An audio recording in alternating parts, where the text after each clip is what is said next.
Hi, I'm Mary McCord from Missoula City County Health Department, and today on MCAT I'm going to be talking about lie, cheat, and steal. At the Health Department, I'm the coordinator of Tobacco-Free Missoula County, a group of interested agencies and individuals who are concerned about the consumption of tobacco in Missoula. And so in today's PowerPoint presentation, we're going to look at how Big Tobacco encourages our youth to take up the habit of smoking. Lie, cheat, and steal, tobacco companies' methods of advertising. When did this all begin? Even back in tobacco companies were paying stars to advertise their product. In this particular ad, we see Lucille Ball talking about Chesterfield, much milder. It's my cigarette, and it's the best cigarette for you to smoke, she says.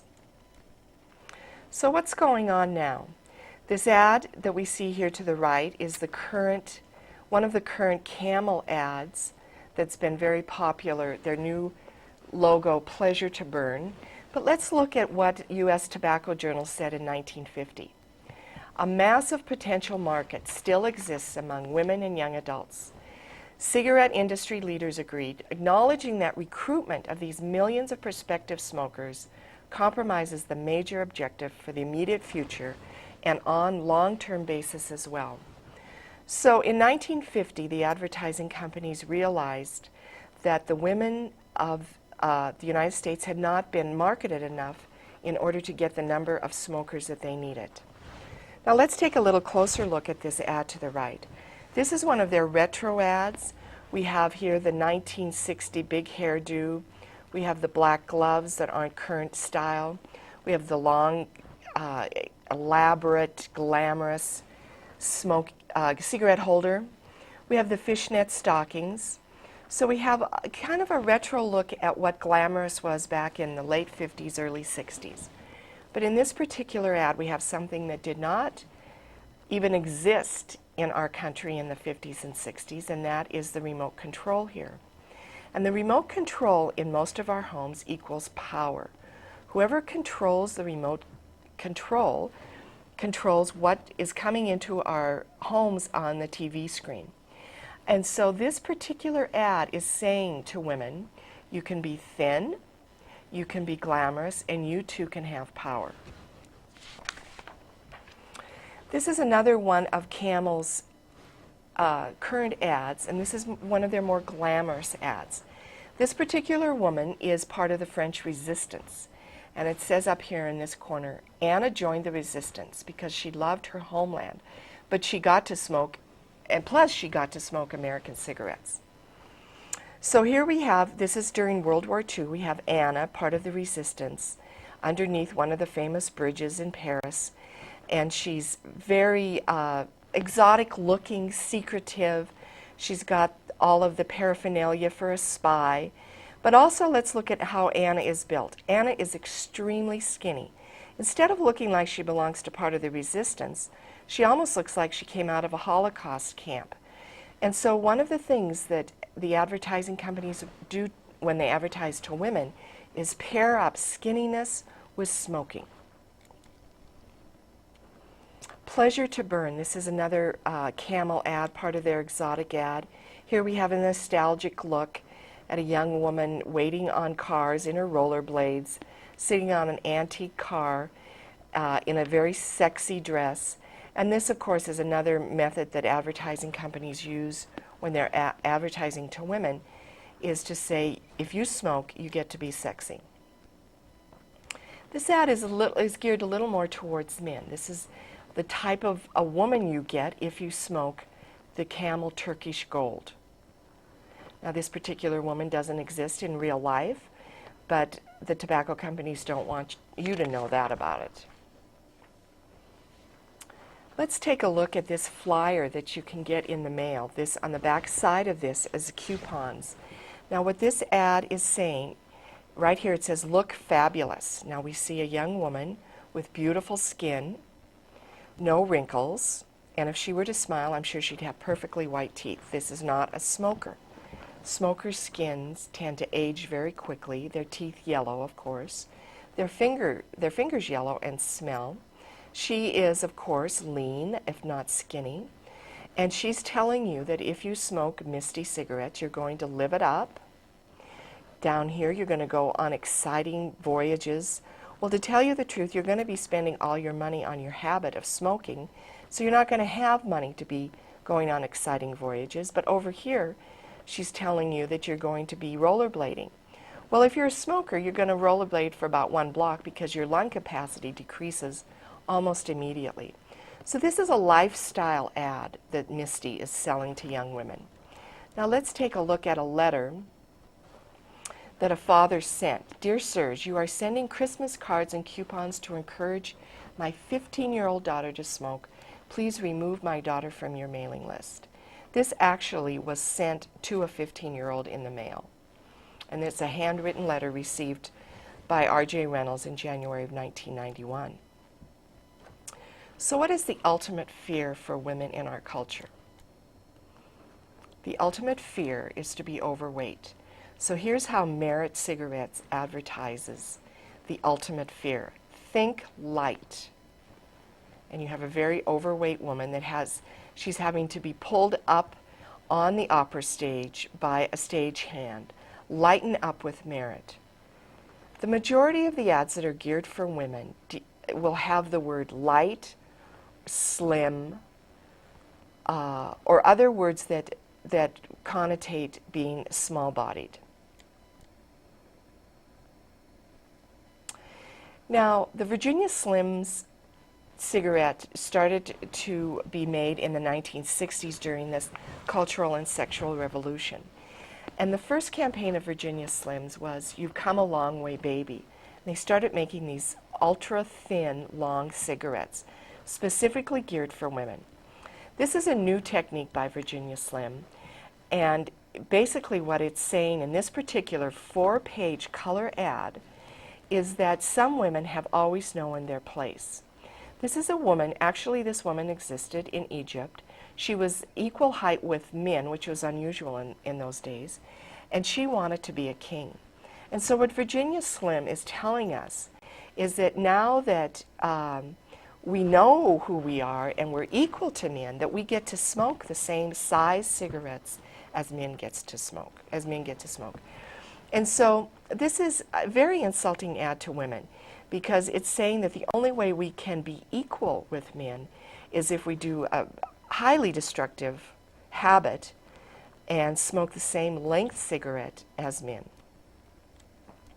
Now, the cigarette companies are very generous. They'll even help us pay to increase our likelihood of an addiction, especially for women.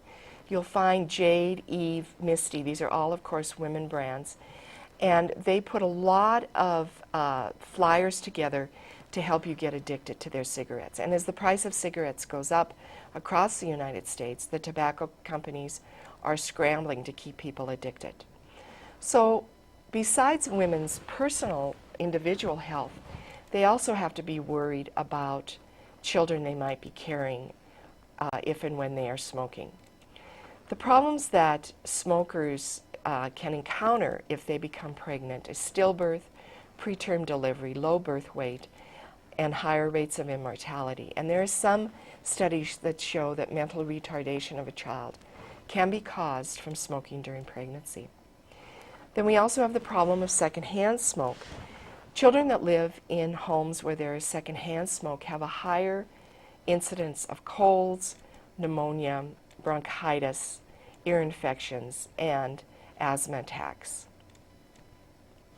So, should men be concerned? Well, you're not going to see this particular ad on the side of a Marlboro. Smoking in males can cause erectile dysfunction, impotence, and with prostate cancer, a higher risk of reoccurrence. And actually, we can say that the fact that most men do not realize these side effects of smoking has been caused by the cigarette companies having a huge impact on what is run in magazines that carry cigarette ads. It's very unlikely you will find an article about the dangers of smoking if that particular magazine runs cigarette ads. So what are some of Montana's special issues. 25% of Montana's high school males use spit tobacco. The average is 15%. A lot of the kids are trying spit tobacco because they think it's the safer tobacco, and the U.S. smokeless companies are pitching it that way. But we know that that is not true. There are many types of cancers that are particular to smokeless tobacco. So, big tobacco secret strategies. For years, tobacco companies have considered kids their replacement smokers. When I tell kids this in the schools, they are highly incensed that this is how they are viewed by the tobacco companies. The tobacco companies need to addict 1,200 smokers a day to replace the 1,200 smokers who die every day in the United States. And so how are they doing this? They tell us they're not advertising to teens, but let's take a look at this particular ad. We have a young couple. She's very attractive. She has very white teeth, handsome boyfriend. They're out having a wonderful time. The implication here is that she has a cigarette in her hand. Now, I myself have never met a cigarette that you could keep lit under a waterfall. So what they're doing here is they are selling you a lie. They are selling you a lifestyle that isn't true. Often on trails, you do not find people that are smoking. This is not an activity that most smokers are capable of doing. So let's look at what in 1970 the makers of Newport said. They asked their advertising firm to come up with a package design that was attractive to kids. 1978 Newport memo. The base of our business is the high school student. It is the in-brand to smoke if you want to be one of the group. So for many, many years now, Newport has been gearing its ads towards young people. Finding new smokers. Between 1970 and 1994, the per capita consumption of cigarettes fell by 10% in first world countries. In third world countries, it rose 67%. What does this mean in terms of expected deaths? It is expected by 2030 that third world deaths will have risen from 1 million to 7 million a year, an increase of 600%. 7 million deaths a year. 7 million deaths is the number of deaths that we lost in the Holocaust, and yet companies are allowed to continue. In the United States, tobacco companies have zeroed in on women of color. Find Your Voice is the latest Virginia Slims campaign. This particular slide, this particular ad that was found in Cosmopolitan states, "Never let the goody two-shoes get you down." So in other words, what it's saying to this beautiful African-American woman is that, you know, it's okay to step outside the box. It's okay to pick up a habit that people tell you isn't good, because that's how you find your voice. This particular slogan is especially offensive to women who have lost their larynx, lost their voice to tobacco use. This particular ad, written in Spanish, is geared towards Latino Americans, and it says, "I can say anything without saying a word. Virginia Slims, find your voice." So the implication here is that you don't have to be brassy, you don't have to be loud, you can be soft and feminine, but you can assert yourself by smoking Virginia Slims. So we're marrying the concept of glamour, femininity, and smoking. This ad is geared towards Asian American women. "My voice reveals the hidden power within." And that's a reference to a more Asian Zen Buddhist concept of power within. And so these tobacco companies are extremely smart. They hire very powerful advertising agencies. They know their audience, and they are spending millions of dollars a year. In Montana, they spend $35 million a year advertising. The Winston Company has decided that they're going to attack the current anti-tobacco movement in the United States. And so their ads have a much sharper look to them. The No Bull, which is their current advertising campaign for women, have a very aggressive approach. Yeah, I have a tattoo, and no, you can't see it. So we have a young woman here, attractive young woman. She's dressed in the American original, which is denim. She's smoking. One of the few ads where Winston is one of the few companies that actually shows women smoking. But you see this look in her eye. It's very in your face. I'll do what I want. Don't tell me what to do. Here's another one of the No Bull ads. This is a woman that looks like she's caught in a bar with some guy that she's not very interested in. But this particular ad here is highly offensive. At least you can still smoke in your car. The implication is, well, the anti-tobacco people, the preventionists, have made it impossible to smoke on the job. There's a lot of restaurants we can't smoke in, but at least you can still smoke in your car. And as you can see, there's other things you can do in your car, very sexual ad. You have a woman here that is out and out angry. She's an angry young woman. She's looking right at the camera, and she's telling us, don't tell me what to do, no bull. So the American way, what is the American way? Well, this is an ad from the Philippines, taking the all-time American sport, football, and saying that Winston and football is the spirit of the U.S. Michael Jordan sells cigarettes in Peru. I'm certain Michael Jordan doesn't smoke, or never did smoke during his career at least, and yet he's making money off of Hamilton Lights. It's not an American brand, but he's selling these in Peru. So let's take a look at what they are selling. These two ads are very interesting ads and say a lot about how cigarette companies are gearing their ads towards young people. This ad here on the left shows very urban scene, kind of probably a rundown warehouse that's been made into a very classy bar and billiard hall.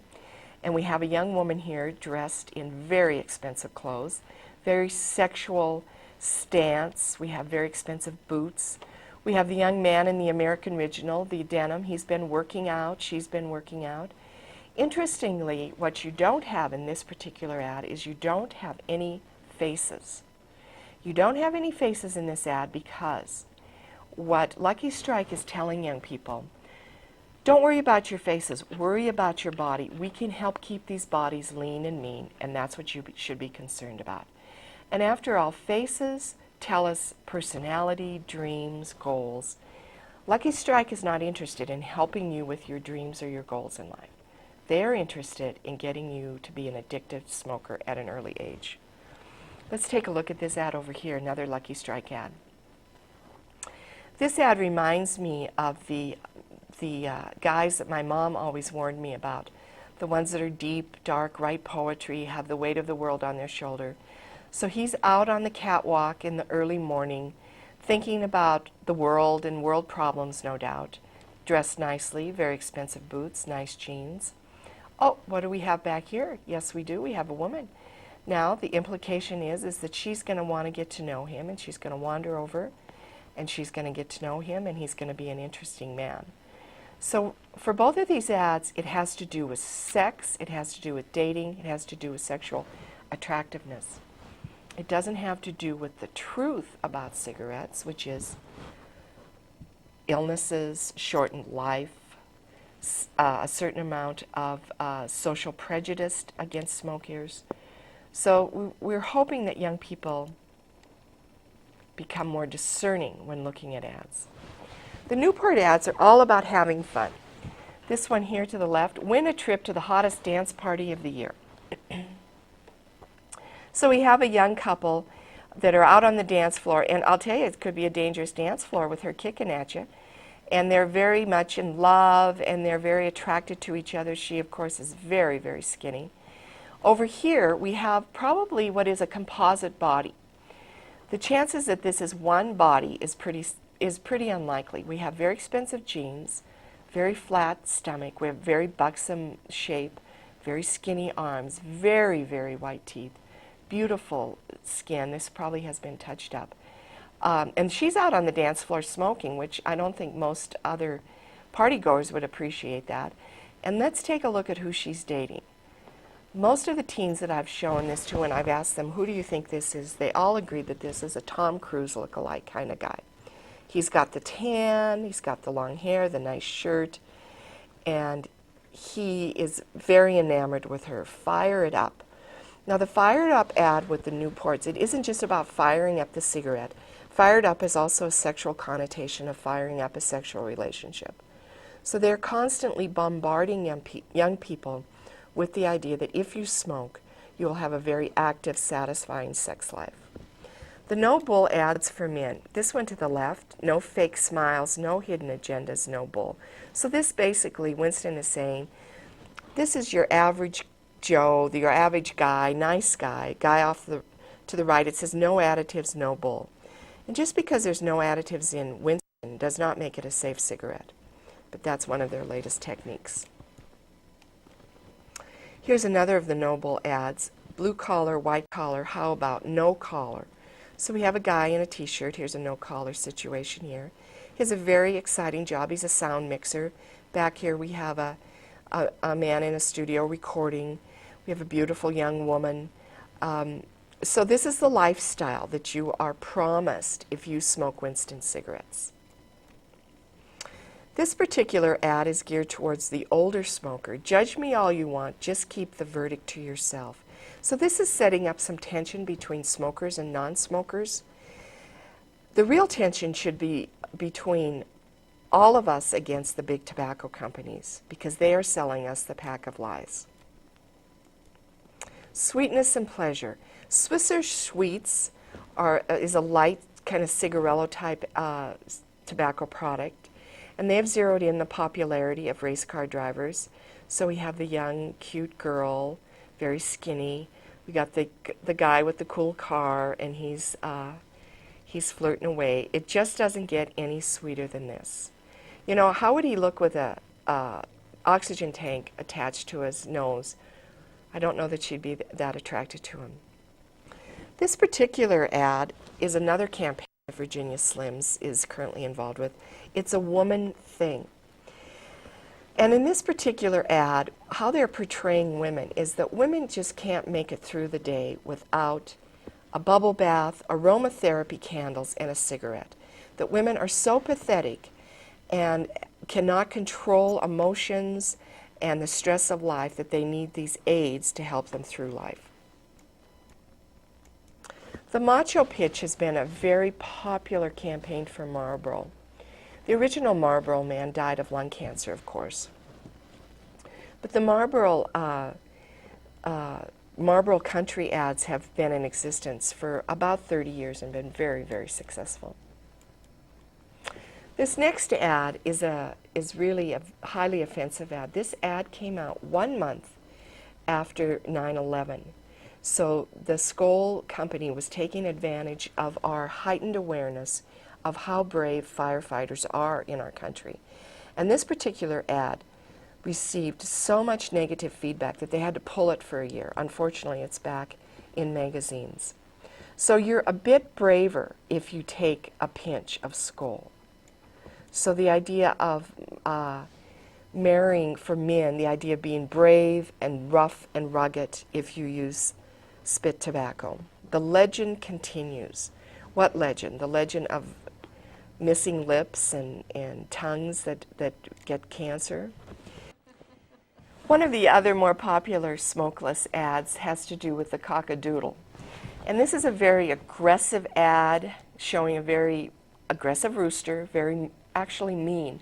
Birds of a feather partied together, cock-a-doodle, freak and do. And so this is about basically saying, in your face, I'll chew spit tobacco if I want to. And it's called the bold one. Rooster, icy mint, the bold one. Rooster, bold, wintergreen, the bold one. This is an old ad, an old Joe Camel ad. Now, the cigarette company said they never, ever marketed to young people. Believe me, these particular ads are not geared for 50-year-old smokers. These are geared for preteen children. And in this particular ad, you see over here that the Marlboro Man is not being allowed into the party. You have to be a Camel smoking kind of guy.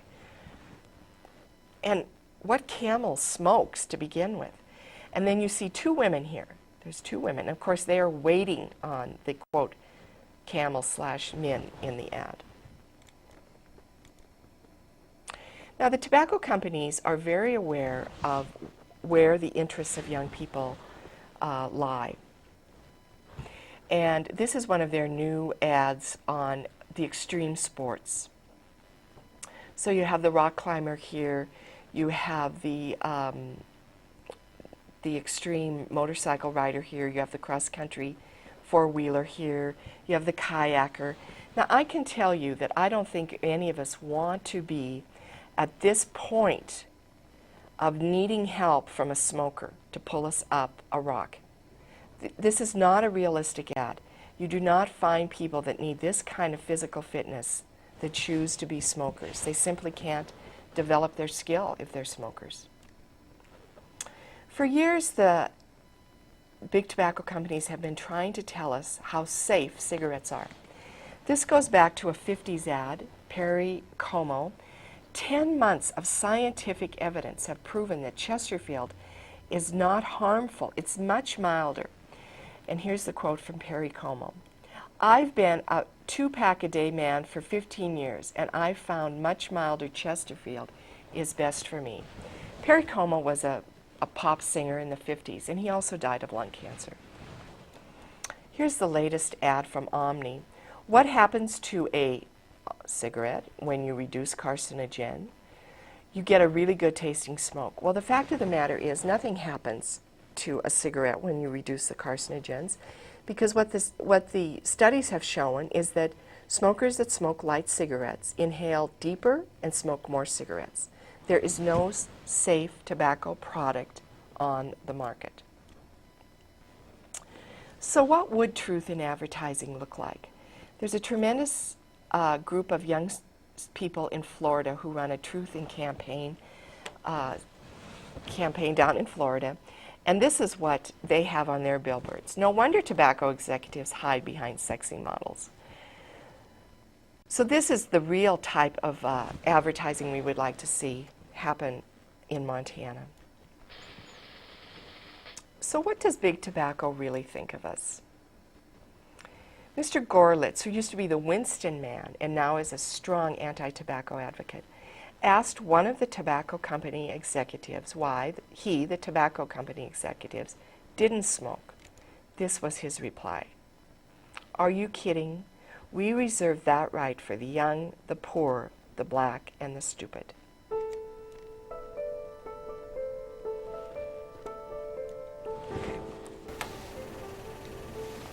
So that last quote from the tobacco executive really allows us to see how tobacco companies feel about us and how they manipulate us. Tobacco companies are not interested in being the good neighbor.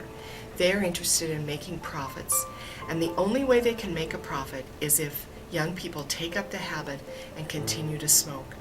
So for the audience out there today, I'm hoping that parents will talk to their kids about not experimenting with tobacco. It is a very addictive drug, very easy to get addicted to it.